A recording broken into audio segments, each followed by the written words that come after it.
Hey guys, what's up? Coach Brooke here, and I am with Coach Melissa. We are here to chat about navigating barbecues or really any kind of social event. It's summertime, there's lots of weddings, there's lots of social events that include or are revolved around food and alcohol and all the fun things.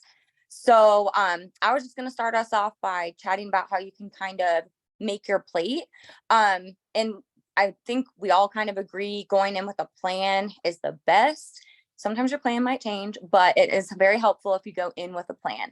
And then what I mean by kind of creating your plate or working around your plate is, when you go up to, I know usually it's like a buffet style. So when you go up, grab a protein source, fill your plate with a lot of the protein, fill your plate with some vegetables for some extra fiber, some volume, and then fill the smallest part of your plate with the more fun foods, the little more processed foods, the desserts and things like that. So that way we can kind of moderate it. You'll fill up on protein and veggies first.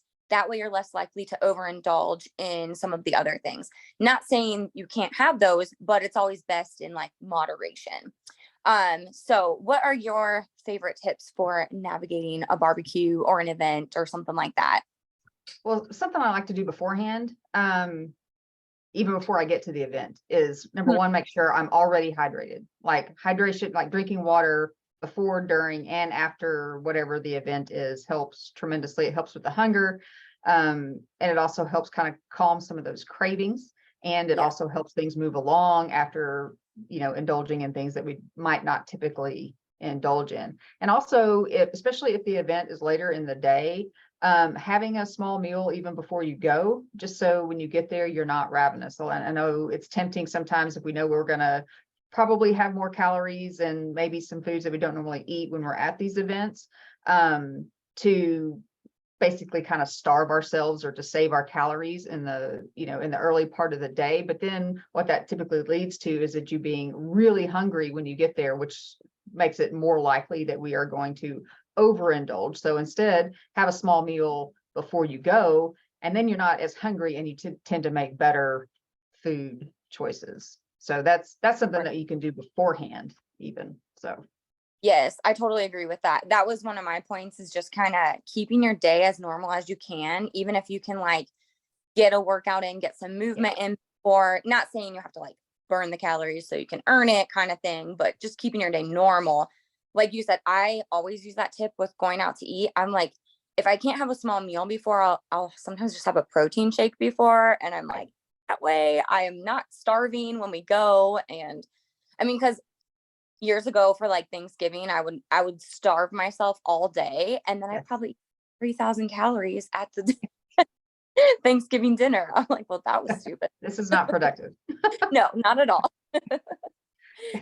And something else with the summer, especially, it just seems, well, really any holidays, but it just seems like in the summer too, is, we have all these events and alcohol seems to be prevalent. And I like alcohol. I drink it sometimes, but the thing is I think it's important to decide before you go whether or not you feel like drinking. Okay. If it's kind of socially tied to that particular event for you, sometimes we may want to go ahead and indulge, but sometimes it's just not really worth it. Right. The consequences. And so make that decision ahead of time before you have any peer pressure. And then if you decide that you are going to drink, what I like to do is decide how much I'm going to have. I'm going to allow myself to have 2 beers or a margarita or whatever it is. Decide ahead of time how much I'm going to have, so I don't just start drinking and then, because you lose your judgment and all that gets impaired, and then you just keep doing all the things, right?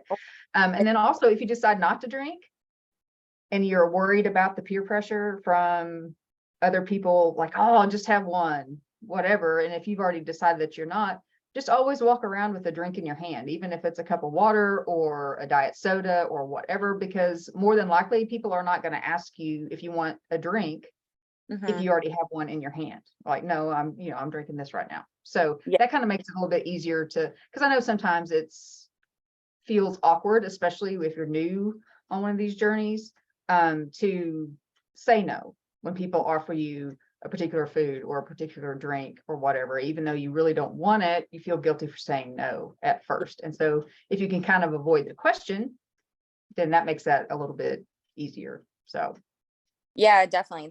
That's a really good tip for sure. Like always having a drink in your hand, and then you don't have to really explain yourself either, kind of thing. right.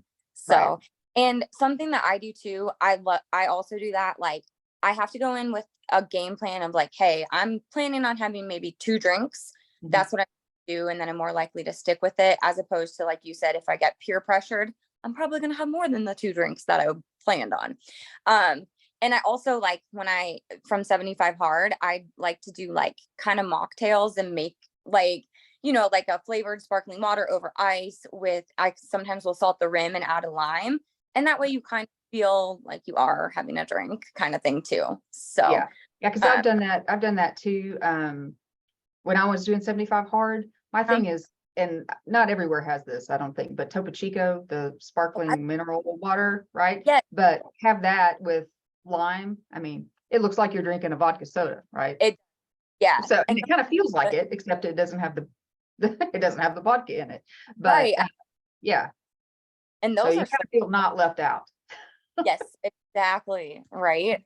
Um, yeah, so I mean, those are the biggest tips I have. Like, I think just a lot of times, like you also mentioned, like we just don't need to feel guilty about it. Like us as coaches want you to live your life still. Like you should be able to go to these events and have a good time and maybe indulge a little bit. But the biggest thing is just even if you overindulged and you didn't stick to your plan, is just getting right back to the plan the next day and not letting it snowball into days and weeks of kind of being, I don't like to use off track, but kind of being off track for the next few days or week or so.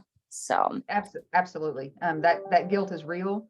And it just needs to be, I mean, it does nothing beneficial for us. Feeling guilty can only hurt us, right? It's not changing anything that happened. And if we allow it to derail us for the next 7 days, then we're that much further behind where we. right. So yeah, just, make a plan, do your best to stick to it. Whether you do or you don't, the next day is a new day. Yeah. You're only defined by your next decision, not your last one, like Kevin Yeah. always says, right? I- So, Yeah. but yeah, that's super important. Yeah. And kind of to piggyback off that too, one last thing is I know you'll see a lot of posts on Instagram about this, but it's like people will freak out maybe because the scale's up 3 pounds after they had a holiday or something like that, like 4th of July this week. And it's like, I would recommend not weighing yourself the next day, but also Agreed. you got to tell yourself like it's obviously just some water retention. It's, we ate some more processed foods that had more sodium. Maybe our water intake was off. Maybe you had more carbs. Things like that is all going to like cause fluctuations on the scale. So just always keep that in mind too. Yeah, because that can be a loop, throw you for a loop if you're not Yeah. expecting it stepping on the scale. But yeah, you didn't gain 3 pounds in one day, not No, not 5 pounds. right. uh, but did you have anything else you wanted to add? I think that was pretty Yeah, simple. I don't think so. I think that's about all I had to share. I mean, I'm sure there are other things, but Oh I think yeah. those major points. Major points. Yeah. Well, thank you. And guys, if you need more resources, education, more tips, definitely make sure to join our Hidden Summit Facebook group. We have a lot more education in there. And then make sure you give us a follow and then reach out if you have any questions on anything. Absolutely.